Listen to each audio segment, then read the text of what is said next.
एक ओंकार सतनाम करता पुरख निर्भय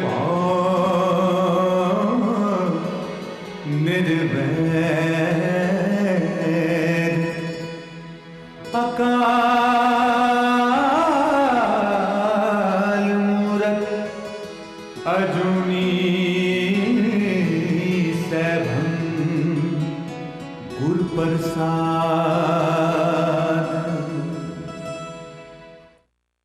वाहिगुरु जी का खालसा, वाहिगुरु जी की फतेह। गुरु प्यारिओ, आप सबना नूं जुगो जुग अटल परम गुरु श्री गुरु ग्रंथ साहिब जी दे 300 साला पावन गुरता गद्दी दिवस दी लख लख वधाई होवे। ए फिल्म गुरबाणी दे कौतक पाओ सर्ब रोग का औखद नाम गुरु साहिब दे 300 साला पावन गुरता गद्दी दिवस नूं समर्पित है ਅਤੇ ਗੁਰੂ ਸਾਹਿਬ ਦੇ ਇਲਾਹੀ ਫਰਮਾਨ ਦੇ ਆਧਾਰ ਤੇ ਆਧੁਨਿਕ ਢੰਗ ਨਾਲ ਅਨੇਕਾਂ ਅਕੱਟ ਪ੍ਰਮਾਣਾਂ ਰਾਹੀਂ ਸਮੁੱਚੇ ਸੰਸਾਰ ਦੇ ਸਾਹਮਣੇ ਇਸ ਪਰਮ ਸੱਚ ਦੀ ਪੁਸ਼ਟੀ ਕਰਨ ਦਾ ਇੱਕ ਨਿਮਾਣਾ ਜਿਹਾ ਯਤਨ ਹੈ ਕਿ ਉਸ ਸੱਚੇ ਸਾਹਿਬ ਦਾ ਨਾਮ ਹਰ ਤਰ੍ਹਾਂ ਦੇ ਸਰੀਰਕ, ਮਾਨਸਿਕ ਅਤੇ ਆਤਮਿਕ ਰੋਗਾਂ ਦਾ ਸਭ ਤੋਂ ਉੱਤਮ ਅਤੇ ਪੱਕਾ ਇਲਾਜ ਹੈ। ਇਸ ਤਸਵੀਰ ਦਾ ਮਕਸਦ ਕਿਸੇ ਦਾ ਮਨੋਰੰਜਨ ਕਰਨਾ ਨਹੀਂ, ਸਗੋਂ ਠੋਸ ਪ੍ਰਮਾਣਾਂ ਦੇ ਆਧਾਰ ਤੇ ਪ੍ਰਮਾਤਮਾ ਦੀ ਇਲਾਹੀ ਤਾਕਤ ਵਿੱਚ ਹਰ ਇੱਕ ਦੇ ਵਿਸ਼ਵਾਸ ਨੂੰ ਹੋਰ ਵੀ ਪਰਪੱਕ ਕਰਨਾ ਹੈ। ਲਿਹਾਜ਼ਾ ਬੇਨਤੀ ਹੈ ਕਿ ਜੇਕਰ ਕੋਈ ਸੱਜਣ ਕਿਸੇ ਵੀ ਤਰ੍ਹਾਂ ਦੀ ਮਨੋਰੰਜਨ ਵਾਲੀ ਫਿਲਮ ਦੇ ਭੁਲੇਖੇ ਵਿੱਚ ਗਲਤੀ ਨਾਲ ਇੱਥੇ ਆ ਗਿਆ ਹੋਵੇ ਤਾਂ ਉਹ ਇਸ ਫਿਲਮ ਦੇ ਸ਼ੁਰੂ ਹੋਣ ਤੋਂ ਪਹਿਲਾਂ ਹੀ ਇੱਥੋਂ ਵਾਪਸ ਜਾ ਸਕਦਾ ਹੈ, ਕਿਉਂਕਿ ਬਾਅਦ ਵਿੱਚ ਵਿਚਕਾਰੋਂ ਉੱਠ ਕੇ ਜਾਣ ਨਾਲ ਇੱਕ ਪਾਸੇ ਤਾਂ ਸ਼ਰਧਾ ਪੂਰਵਕ ਫਿਲਮ ਦੇਖ ਰਹੇ ਹੋਰਨਾਂ ਸੱਜਣਾਂ ਦੀ ਇਕਾਗਰਤਾ ਭੰਗ ਹੁੰਦੀ ਹੈ ਅਤੇ ਦੂਜੇ ਪਾਸੇ ਆਪਣੇ ਮਹਾਨ ਵਿਰਸੇ ਦੇ ਨਾਲ-ਨਾਲ ਆਪਣੀ ਕਈ ਸਾਲਾਂ ਦੀ ਮਿਹਨਤ ਦੀ ਕਿਸੇ ਆਪਣੇ ਦੇ ਹੀ ਕਾਰਨ ਇਸ ਤਰ੍ਹਾਂ ਹੋਣ ਵਾਲੀ ਬੇਅਦਬੀ ਦੇਖ ਕੇ ਸਾਡੇ ਮਨ ਨੂੰ ਬਹੁਤ ਜ਼ਿਆਦਾ ਤਕਲੀਫ ਅਤੇ ਨਿਰਾਸ਼ਾ ਹੁੰਦੀ ਹੈ। ਸਾਡੀ ਸੀਮਿਤ ਜਿਹੀ ਸੋਚ ਅਤੇ ਸਮਝ ਮੁਤਾਬਕ ਲਾ ਇਲਾਜ ਬਿਮਾਰੀਆਂ ਦੇ ਸ਼ਿਕਾਰ ਬਹੁਤ ਸਾਰੇ ਮਰੀਜ਼ਾਂ ਦੀ ਆਪ ਬੀਤੀ ਤੇ ਆਧਾਰਿਤ ਇਹ ਤਸਵੀਰ ਕਿਸੇ ਦੇ ਵੀ ਜੀਵਨ ਨੂੰ ਕੋਈ ਸਰਵੋਤਮ ਦਿਸ਼ਾ ਦੇ ਸਕਦੀ ਹੈ। ਸਾਹਿਬ ਦੇ ਨਾਮ ਦੀਆਂ ਅਨੇਕਾਂ ਵਿਲੱਖਣਤਾਵਾਂ ਵਿੱਚੋਂ ਇਹ ਵੀ ਇੱਕ ਦੁਰਲਭ ਵਿਲੱਖਣਤਾ ਹੈ ਕਿ ਉਹਦਾ ਨਾਮ ਪੂਰੀ ਇਕਾਗਰਤਾ ਨਾਲ ਸੁਣਨ ਵਾਲੇ ਦੇ ਜਾਂ ਤਾਂ ਸਾਰੇ ਹੀ ਦੁੱਖ ਪਾਪ ਕਸ਼ਟ ਕਲੇਸ਼ ਕੱਟੇ ਜਾਂਦੇ ਹਨ ਜਾਂ ਫਿਰ ਇਨਸਾਨ ਦੀ ਪ੍ਰਾਲਬਧ ਅਤੇ ਸਾਹਿਬ ਦੇ ਵਿਧਾਨ ਮੁਤਾਬਕ ਨਾਮ ਦੀ ਰਹਿਮਤ ਨਾਲ ਕਸ਼ਟ ਕਲੇਸ਼ ਹੁੰਦੇ ਹੋਇਆਂ ਵੀ ਮਹਿਸੂਸ ਹੋਣੇ ਬੰਦ ਹੋ ਜਾਂਦੇ ਹਨ। ਇਸ ਤਸਵੀਰ ਨੂੰ ਪੂਰੇ ਧਿਆਨ ਨਾਲ ਦੇਖ ਕੇ ਇਸ ਵਿੱਚ ਦਰਸਾਏ ਜਾਣ ਵਾਲੇ ਸੱਚ ਨੂੰ ਅਮਲਾਉਣ ਵਾਲਿਆਂ ਦੇ ਜੀਵਨ ਦਾ ਸਹੀ ਅਰਥਾਂ ਵਿੱਚ ਕਾਇਆ ਕਲਪ ਹੋ ਸਕਦਾ ਹੈ। ਸੋ ਆਪ ਸਭਨਾਂ ਦੀ ਸੇਵਾ ਵਿੱਚ ਨਿਮਰਤਾ ਸਹਿਤ ਹਾਜ਼ਰ ਹੈ ਸ੍ਰੀ ਗੁਰੂ ਗ੍ਰੰਥ ਸਾਹਿਬ ਜੀ ਦੇ 300 ਸਾਲਾ ਪਾਵਨ ਗੁਰਤਾ ਗੱਦੀ ਦਿਵਸ ਨੂੰ ਸਮਰਪਿਤ ਸਾਡੀ ਇਹ ਇੱਕ ਬਹੁਤ ਹੀ ਨਿਮਾਣੀ ਜਿਹੀ ਕਲਾਤਮਕ ਭੇਂਟ ਗੁਰਬਾਣੀ ਦੇ ਕੌਤਕ ਪਾਓ ਸਰਬ ਰੋਗ ਕਾ ਔਖਦ ਨਾਮ।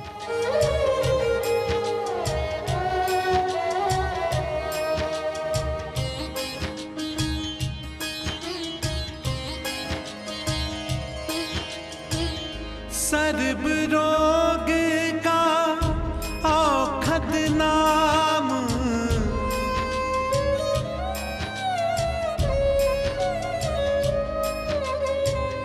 सर्ब रोग का औखद नाम सर्ब रोग का औखद नाम कल्याण रूप मंगल गुण गाम कल्याण रूप मंगल गुण गाम सर्ब रोग का औखद नाम सर्ब रोग का औखद नाम कल्याण रूप मंगल गुण गाम कल्याण रूप मंगल गुण गाम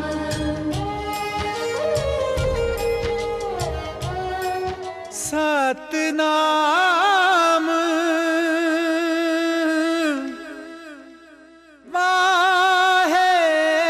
वाहेगुरु। मैं साइंटिस्ट रहा हूँ, साइंस की दुनिया से मेरा वास्ता रहा है। साइंटिस्ट ईश्वर को ही इनकार करते हैं, तो मैं पक्का नास्तिक था। मेडिकल साइंस ने जवाब दे दिया था कि आप करीबन 15-20 दिन के मेहमान हो। जब सारे तब डॉक्टरों ने जवाब दे दिया, तब मैंने मेरी साली कुंती की बात थोड़ी सीरियसली ली। जब मौत नज़दीक आती है तभी गुरु या ईश्वर आपको याद आते हैं। सतनाम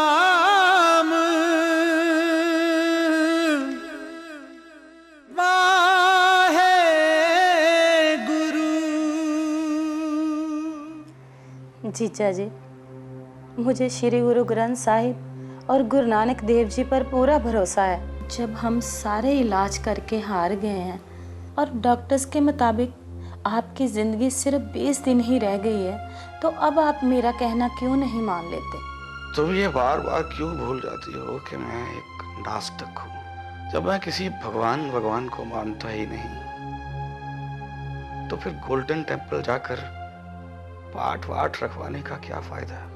और फिर जब हमारे देश का बड़े से बड़ा डॉक्टर मेरे इस हड्डी के कैंसर का इलाज नहीं कर पाया, तो किसी आखंड पाठ से क्या होगा? जबकि मुझे गुरुमुखी भी समझ में नहीं आती। अगर आप डॉक्टर केरसी के कहने पर 22 लाख रुपए खर्च करके स्टेम सेल ट्रांसप्लांट करवाने का इतना बड़ा रिस्क लेने के बारे में सोच सकते हैं, तो मेरे कहने पर हरमंदिर साहिब में एक अखंड पाठ क्यों नहीं सुन सकते? सिर्फ आपने सुनना है वहाँ जाकर, ताकि गुरबानी कानों के रास्ते अंदर पहुँचती रहे और कैंसर का इलाज कर सके। बहुत ही अजीब सी बातें कर रही हो तुम। जब मुझे विश्वास ही नहीं, भाषा भी समझ में नहीं आती, तो सूरत से चलकर वहां इतनी दूर जाने की जरूरत ही क्या है? वैसे भी इस हालत में मैं इतना लंबा सफर कैसे तय कर सकता हूँ? जीजा जी, मैं जानती हूँ आप बहुत तकलीफ में हो, बहुत ज़्यादा कमज़ोरी भी है, मगर इतना ही कहूँगी कि यहाँ 20 दिन घर में लेटकर मौत का इंतज़ार करने की बजाय एक बार अखंड पाठ सुन लेते, तो क्या पता आपको 20 साल और मिल जाते।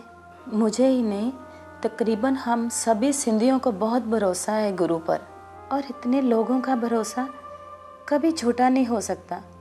प्लीज़ दीदी, समझाइए ना इन्हें। अब जब कोई चारा बचे ही नहीं है हमारे पास, तो आप मान क्यों नहीं लेते इसकी बात? आपको ना सही, मगर हम सभी को तो बहुत भरोसा है वाहिगुरु पर। अगर तुम दोनों को ऐसे लगता है तो भाई तैयारी कर लो चलने की। अगर आखंड पाठ के बाद भी मैं बच नहीं पाया, तो कम से कम किसी को कोई दुविधा या पछतावा तो नहीं रह जाएगा।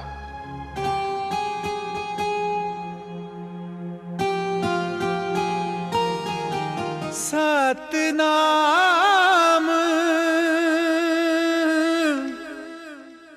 वाहे गुरु।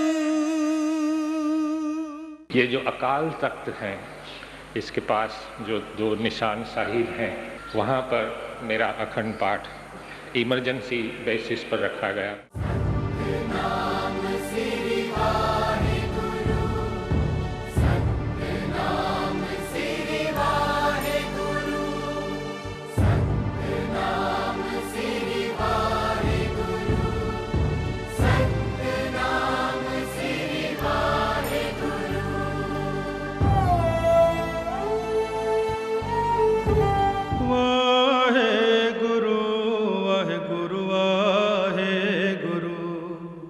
जैसे ही पाठ और आगे बढ़ा, तो मुझे अजीब से कुछ वाइब्रेशंस फील होने लगे।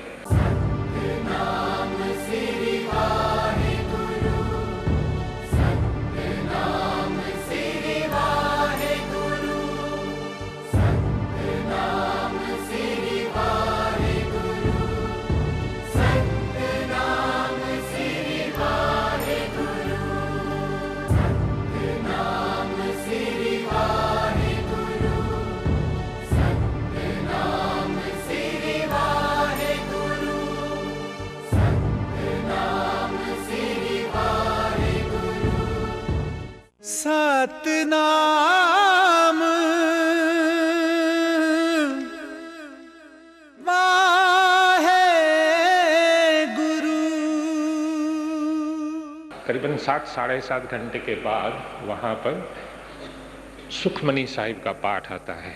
पता नहीं मेरी बेटी को कैसे क्या ख्याल आ गया, उन्होंने कैमरा उठाया और जल्दी से तस्वीरें लेने लगी और करीबन 6-7 तस्वीर जल्दी से ले ली। जैसे ही सुखमनी साहिब का पाठ शुरू हुआ, गुरु ग्रंथ साहिब के सेंटर में से एक दूधिया कलर की एक ज्योत वहाँ से चली।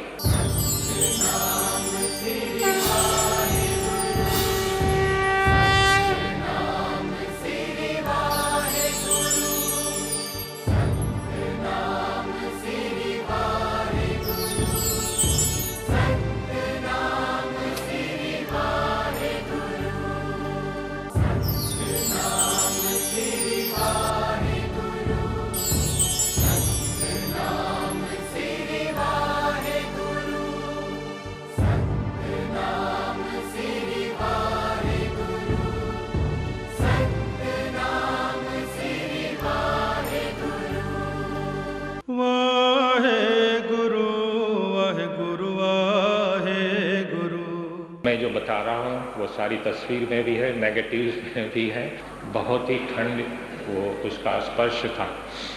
मुझे ऐसा महसूस हुआ कि मैंने रेफ्रिजरेटर में हाथ डालकर कहीं आइसक्रीम या बर्फ़ निकाला हो।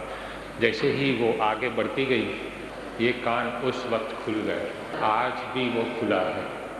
और यहाँ पर जो ट्यूमर मुझे कैंसर का परेशान करता था, जिसकी वजह से मुझे बहुत ही सरदर्द रहता था, जिसको माइग्रेन हेडेक कहते हैं, उस दिन से ये मेरा सरदर्द ख़त्म हो गया। आपको ये जानकर भी ताज्जुब होगा कि 48 घंटे के बाद हम खुद अपने ही पैरों पर खड़े हुए।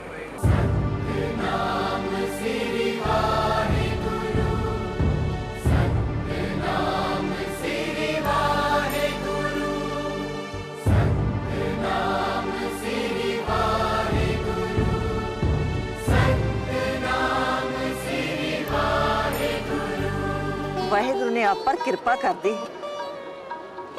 मैं मान गया हूं कि वाहेगुरु है, ईश्वर है।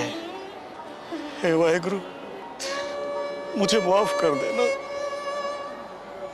मैं तो आपको मानता तक नहीं था, मगर आपने फिर भी मुझ पर कृपा की। इससे और बड़ा अजूबा क्या होगा वाहेगुरु जी। इतने सालों के इलाज से हड्डी के कैंसर में रत्ती भर भी फर्क नहीं पड़ा था। आपके नाम से पलों में ही ठीक हो गया लगता है। आप धन्य हो वाहेगुरु जी, जिन्होंने कैंसर जैसे महारोग को भी अपनी दया से वरदान में बदल दिया। अपनी कृपा का प्रमाण देकर आप सर्वशक्तिमान हैं। आपके अस्तित्व को नकारते रहना मेरी भयंकर भूल थी। हे प्रभु, मुझे माफ कर दो। वाहेगुरु, मुझे माफ कर दो। अब समझ में आ रहा है वाहेगुरु जी, आपके नाम के सहारे के बिना मैं कितना बेसहारा था, कितने गहरे अंधेरे में डूबा हुआ था। हे वाहेगुरु जी, इसी तरह दया करके हमारे हर दुख को दवा बनाते रहना, ताकि फिर कभी कोई सुख रोग ना बन पाए। आपके चरण हमारे हाथ से कभी ना छूटे, कभी ना छूटे वाहेगुरु जी। वाहेगुरु जी, हमारे ऊपर हमेशा दया रखना, दया रखना वाहेगुरु जी, दया रखना। रोग मिटाया आप प्रभु, रोग मिटाया आप प्रभु, उपजा सुख साथ बड़ परताप अचरज रूप, बड़ परताप अचरज रूप, हर की दात रोग मिटाया, रोग मिटाया, रोग मिटाया, रोग मिटाया,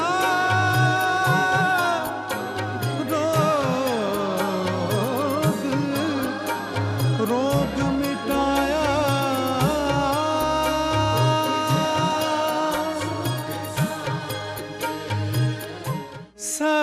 सतनाम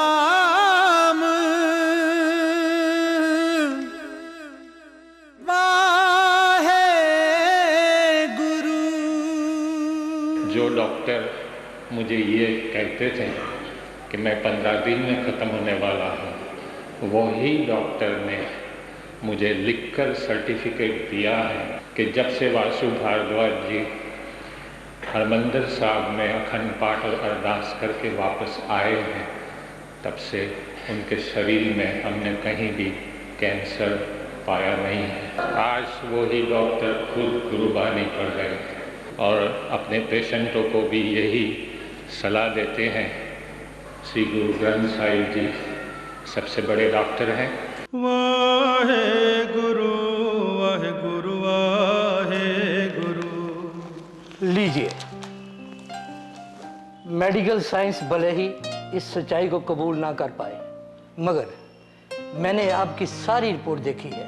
मैं आपको ये सर्टिफिकेट देता हूँ कि जब से आप हरिमंदिर साहब में अखंड पाठ करवा के आए हैं, हमने आपकी बॉडी में कहीं भी कैंसर नहीं पाया है, जबकि वहाँ जाने से पहले हड्डी के कैंसर की वजह से हमारे मुताबिक आपकी ज़िंदगी सिर्फ 20 दिन रह गई थी। It is a miracle mister Bhardwaj, miracle.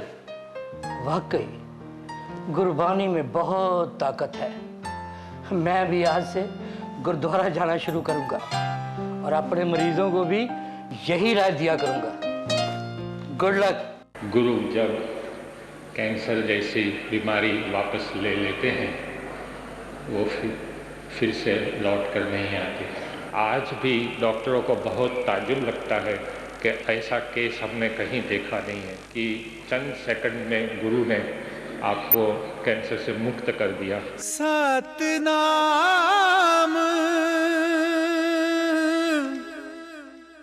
Wahe Guru.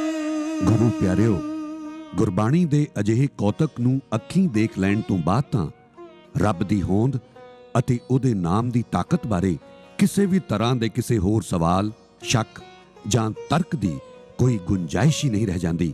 ਹਾਲਾਂਕਿ ਅੱਜ ਦੇ ਬਹੁਤ ਸਾਰੇ ਤਥਾਕਥਿਤ ਬੁੱਧਜੀਵੀ ਸੱਜਣ ਅਜੇ ਤੱਕ ਇਸ ਸੱਚਾਈ ਨੂੰ ਕਬੂਲ ਕਰਨ ਦੀ ਬਜਾਏ ਅਕਸਰ ਇਸ ਸੱਚ ਦੇ ਖਿਲਾਫ ਬਿਆਨਬਾਜ਼ੀ ਕਰਨ ਵੇਲੇ ਸ਼ਾਇਦ ਇਹ ਵੀ ਭੁੱਲ ਜਾਂਦੇ ਹਨ ਕਿ ਉਹ ਕਿਸੇ ਹੋਰ ਦੀ ਨਹੀਂ, ਸਗੋਂ ਸ੍ਰੀ ਗੁਰੂ ਨਾਨਕ ਦੇਵ ਜੀ, ਸ੍ਰੀ ਗੁਰੂ ਗ੍ਰੰਥ ਸਾਹਿਬ ਅਤੇ ਉਸ ਰੱਬ ਦੀ ਮੁਖਾਲਫਤ ਕਰ ਰਹੇ ਹਨ। ਲਿਹਾਜ਼ਾ ਸਾਡੇ ਅਜਿਹੇ ਕਲਯੁਗੀ ਜੀਵਾਂ ਦੇ ਸ਼ੱਕੀ ਮਨਾਂ ਦੀ ਪੂਰੀ ਤਸੱਲੀ ਕਰਵਾਉਣ ਵਾਸਤੇ ਅਸੀਂ ਕਈ ਹੋਰ ਅਜਿਹੇ ਸੱਜਣਾਂ ਨੂੰ ਆਪ ਸਭਨਾਂ ਦੇ ਰੂਬਰੂ ਕਰਵਾਉਣਾ ਚਾਹਾਂਗੇ, ਜਿਨ੍ਹਾਂ ਨੂੰ ਭਿਆਨਕ ਅਸਾਧ ਰੋਗਾਂ ਤੋਂ ਸਿਰਫ ਗੁਰਬਾਣੀ ਰਾਹੀਂ ਮੁਕੰਮਲ ਤੰਦਰੁਸਤੀ ਨਸੀਬ ਹੋਈ ਹੈ।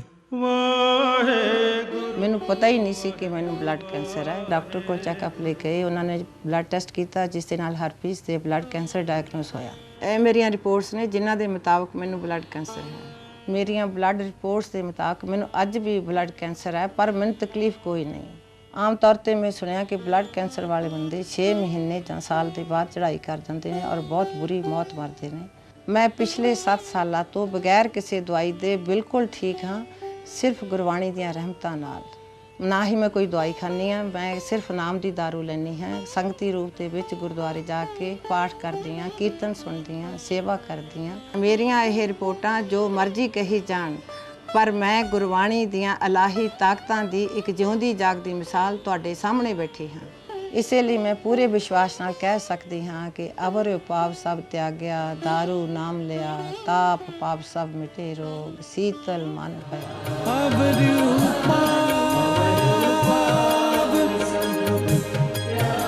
सब त्याग गया।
ਮੈਨੂੰ ਸਟੋਮਿਕ ਦਾ ਕੈਂਸਰ ਸੀ। ਜੀਣ ਦੀ ਆਸ ਵੀ ਮੇਰੀ ਮਤਲਬ ਖਤਮ ਹੋ ਚੁੱਕੀ ਸੀ। ਪਹਿਲਾਂ ਮੈਂ ਜ਼ਰੂਰ ਘਬਰਾ ਗਿਆ ਸੀ ਵੀ ਮੇਰੀ ਜ਼ਿੰਦਗੀ ਹੁਣ ਖਤਮ ਹੋ ਗਈ ਹੈ। ਛੋਟੇ ਮੇਰੇ ਡਾਕਟਰਾਂ ਨੂੰ ਤੇ ਮੈਨੂੰ ਕੋਈ ਉਮੀਦ ਨਹੀਂ ਸੀ ਵੀ ਅਸੀਂ ਬਚ ਜਾਵਾਂਗੇ। ਵਾਹਿਗੁਰੂ ਵਾਹਿਗੁਰੂ ਵਾਹਿਗੁਰੂ। ਪੇਟ ਦਾ ਕੈਂਸਰ ਇੰਨਾ ਖਤਰਨਾਕ ਤਾਂ ਨਹੀਂ ਹੁੰਦਾ ਹੋਣਾ? ਕੈਂਸਰ ਤਾਂ ਕੈਂਸਰ ਹੈ, ਪੇਟ ਦਾ ਹੋਵੇ ਜਾਂ ਕੋਈ ਹੋਰ, ਉਹਨੇ ਤਾਂ ਜਾਨ ਲੈ ਕੇ ਹੀ ਜਾਣਾ ਹੈ। ਐ ਨਾ ਕਹੋ, ਰੱਬ ਸਾਨੂੰ ਜ਼ਰੂਰ ਕੋਈ ਰਾਹ ਦਿਖਾਊਗਾ। ਐਵੇਂ ਝੂਠੀਆਂ ਉਮੀਦਾਂ ਵਿੱਚ ਜੀਣ ਦੀ ਲੋੜ ਨਹੀਂ। ਮੇਰੇ ਡਾਕਟਰਾਂ ਨੂੰ ਤੇ ਮੈਨੂੰ ਬੜੇ ਜ਼ਿਆਦਾ ਚਿਰ ਤੱਕ ਜਿਉਂਦੇ ਰਹਿਣ ਦੀ ਕੋਈ ਉਮੀਦ ਨਹੀਂ। ਪਰ ਮੈਨੂੰ ਤਾਂ ਬਹੁਤ ਉਮੀਦ ਹੈ। ਦਵਾਈਆਂ ਨਾਲ ਤੇ ਕੀਮੋਥੈਰੇਪੀ ਨਾਲ ਮੇਰੀ ਜ਼ਿੰਦਗੀ ਨੂੰ ਕੁਝ ਚਿਰ ਤੱਕ ਲਮਕਾਇਆ ਜਾ ਸਕਦਾ, ਪਰ ਬਚਾਇਆ ਨਹੀਂ ਜਾ ਸਕਦਾ। ਪਤਾ ਨਹੀਂ ਕਦੋਂ ਫੂਕ ਜੀ ਨਿਕਲ ਜਾਣੀ ਹੈ। ਜਿਹੜਾ ਜ਼ਰੂਰੀ ਕੰਮ ਹੈ ਛੇਤੀ ਕਰਵਾ ਲਓ ਬਸ। ਬਸ ਕੁਝ ਨਾ ਬੋਲੋ ਹੋਰ ਤੁਸੀਂ। ਮੈਨੂੰ ਉਸ ਰੱਬ ਤੇ ਪੂਰਾ ਭਰੋਸਾ ਹੈ, ਉਹ ਜ਼ਰੂਰ ਕੋਈ ਨਾ ਕੋਈ ਵਿਧੀ ਬਣਾਊਗਾ। ਅਸੀਂ ਕਦੇ ਕਿਸੇ ਦਾ ਕੁਝ ਨਹੀਂ ਵਿਗਾੜਿਆ।